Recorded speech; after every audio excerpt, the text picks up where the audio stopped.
মিনিস্টারের গাড়ি। কেমন ধরনের চিন্তা করেন প্রশাসন, অথচ আমতলী থানায় এসে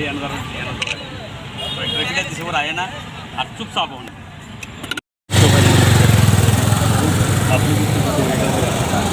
থানায় কোনো